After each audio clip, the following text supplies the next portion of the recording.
Hello everyone, we meet again in Bahasa Inggris class. In this week, we have an interesting topic to our meetings for practicum and also for theory. That is, how to explain things more effectively. Well, as a pharmacy technician, the first thing you must master is the communication skill. It is to communicate well to the patient so that the medication will be successful. And what if you don't master it? Then the other thing will happen, that is the unsuccessful ones, right? And then the medication won't work. Okay, ya. Sebagai pharmacy technician atau asisten apoteker, dalam bertemu dengan pasien baik di rumah sakit maupun di apotek, kalian pasti tidak akan pernah luput dari peran dalam menjelaskan sesuatu pada pasien. Nah, keterampilan ini sangat penting untuk dikuasai sebagai tenaga teknis kefarmasian. Karena kalian kan juga ada di garda depan. Nah, apa saja keterampilannya? Yang pertama adalah keep in mind others' point of view. Walau kalian berperan dalam menjelaskan, tetapi kalian harus juga memikirkan apa yang ada di pikiran orang lain. So, when you think about others' point of view, think about when you are in their shoes. Pikirkan ketika kalian berada di posisi mereka. Kalau kalian memposisikan diri sebagai pasien, kalian memikirkan, oh saya ini bagaimana kalau saya adalah seorang pasien? Dan mendapatkan pengobatan yang begitu banyak dan begitu rumit ya. Bagaimana ya caranya agar pasiennya mengerti penjelasan saya? So you have to be in their shoes atau you have to think their point of view. And then number 2, listen and respond to questions. Ini yang akan kita latihkan dalam minggu-minggu ke depan juga ya, tidak hanya minggu ini. First, you have to listen for the questions, for their complaint, for their feelings first, and then you have to respond to them. Jadi semua harus direspon. Mendengarkan pertanyaannya agar bisa memberikan respon yang baik, lalu juga mendengarkan keluhan. Ya sama, tujuannya adalah untuk bisa membantu mereka untuk menerima pengobatan atau untuk sekedar menenangkan mereka sebelum mendengarkan penjelasan yang harus diterima dengan baik agar pengobatan berhasil. And then number 3, avoid talking over people's head. Jadi kalian itu memposisikan diri sejajar. Tidak dari belakangnya, tidak dari jauh, tidak berteriak. Sejajar atau bahkan mungkin sambil duduk agar pasien atau keluarga pasien bisa melihat dan membaca apa yang sedang kalian jelaskan. Jadi tidak berjauhan, tidak talking over people's head itu maksudnya juga kalian tidak melampaui yang diketahui pasien. Jadi kalian berbicara dengan bahasa awam, membahasakan bahasa awam. Jadi tidak satu hal yang hanya kalian saja yang mengerti, para tenaga kesehatan. And then avoid talking down to people.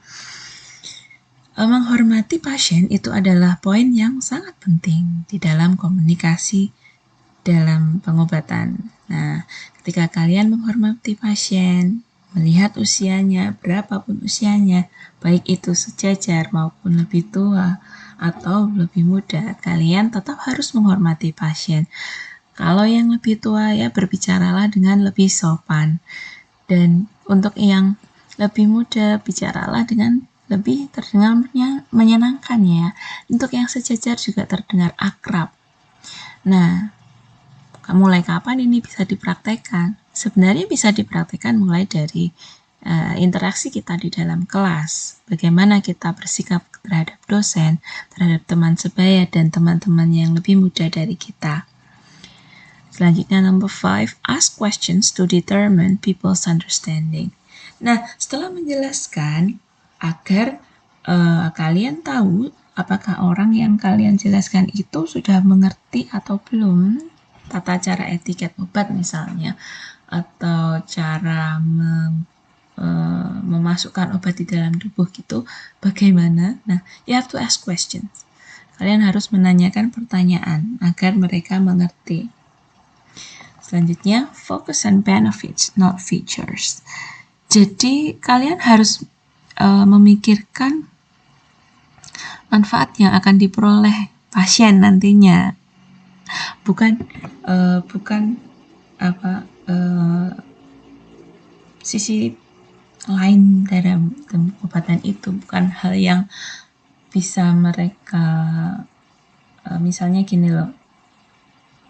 Oke, kalian fokus pada manfaatnya ya. Jadi tidak merekomendasikan misalnya merek yang berbeda atau yang lebih mahal, bukan feature, bukan yang lebih lengkap, tapi carilah hal yang bisa menjawab keluhan. Misalnya ya, ada pasien datang ke apotek meminta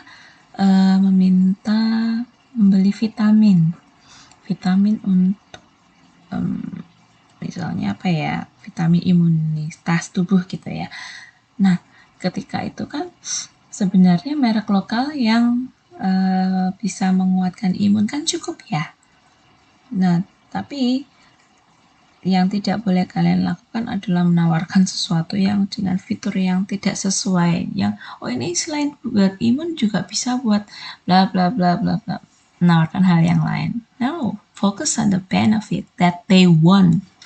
Jadi fokuslah pada manfaat yang mereka inginkan daripada fitur yang belum tentu mereka perlukan. And then use analogies to make concept clearer. Nah, kadang pasien tidak mengerti kalau kita bicara tentang hal-hal yang literal, yang secara kefarmasian full gitu. Jadi kamu gunakan analogi atau hal lain yang mirip dengan itu untuk menjelaskan. Nanti kita bahas di kelas. Apa sih contoh-contoh analoginya? Misalnya begini, misalnya begitu. Oke. The next one, compare new concepts to familiar ones. Nah, ini misalnya ya, kalian punya konsep baru dalam pengobatan. Setelah itu kalian bahasakan kembali dalam bahasa orang awam atau layman languages. Nah, itu akan mempermudah, insya Allah akan mempermudah dalam penerimaan aturan obat. And then use the concepts of subsets and supersets. Jadi kemungkinan-kemungkinan yang mungkin ada dalam hal yang besar dan kecil kalian juga harus jelaskannya, seperti efek samping obat, adverse event. Hati-hati Bu dalam mengkonsumsi obat ini, tidak boleh berlebihan karena nanti akan menyebabkan bla bla bla bla gitu. And then at the very end of your communication, you have to confirm that your explanation makes sense. Jadi kalian harus memastikan dengan menanyakan pada pasien bahwa penjelasan kalian bisa diterima. Ya Ibu, sekian penjelasan saya. Atau dalam bahasa Inggris, well, ma'am, that is my explanation. Do you have any question? Or do you have something in mind that you want to ask me? Or was my explanation clear? Nah, seperti itu. Oke, dan kita setelah ini akan berlanjut pada hal berikut. Poin penting yang harus kalian miliki ketika menjelaskan sesuatu.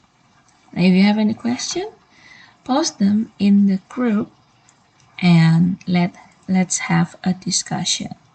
Thank you.